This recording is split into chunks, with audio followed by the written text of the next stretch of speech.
The cliche that creative people are more prone to being sad, depressed, and tortured.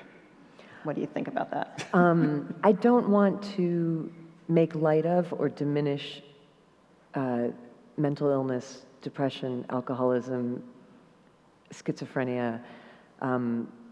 These are severe conditions, and there do exist people out there who are artists who are in possession of very unquiet minds.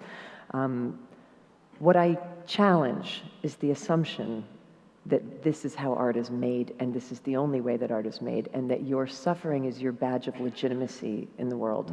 And that if you're not making yourself and everybody around you miserable, you're doing it wrong, right? That's what I challenge. That's what I challenge, because we've gotten to become very in love with the glamour and the dark, velvety seduction of the mad artist, because it's extremely glamorous. That's why all our biopics about artists are about the mad, dark, tormented ones, because it makes for beautiful drama, and it makes for a wonderful movie.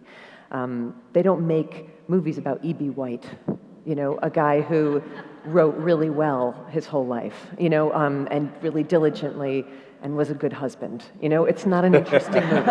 It's not an interesting movie, but he made beautiful work, you know, and I'm more interested, there's that sort of, I'm more interested in living for my art than dying for it, because I want to do this for a long time.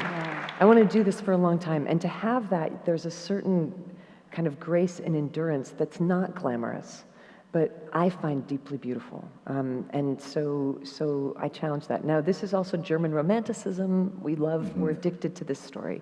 I don't think this is how human beings made art for the first 250,000 years of human art. I think this is new. I think it's modern. I think it's very masculine. I think it's very grandiose. And I think it forgets, most importantly, about who you're giving it to and who you're making it for.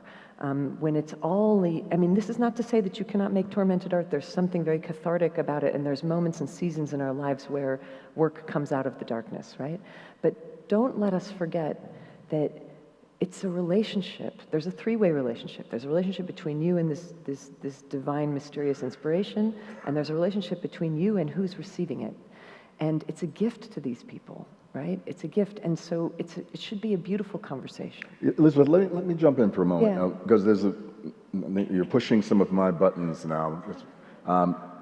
Susan Sontag, I don't know how you feel about her, but she said to a commencement class once, she was giving them this kind of like her up, she said, you know, life is not about you feeling good.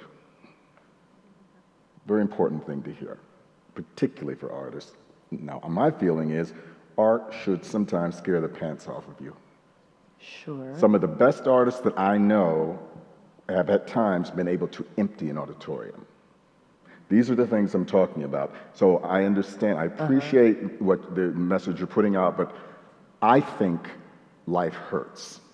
And I think that art is oftentimes frightening and painful, and that's what distinguishes it from life as this is not necessarily the mother holding a child at her breast. Right. I find art is often perverse to a purpose.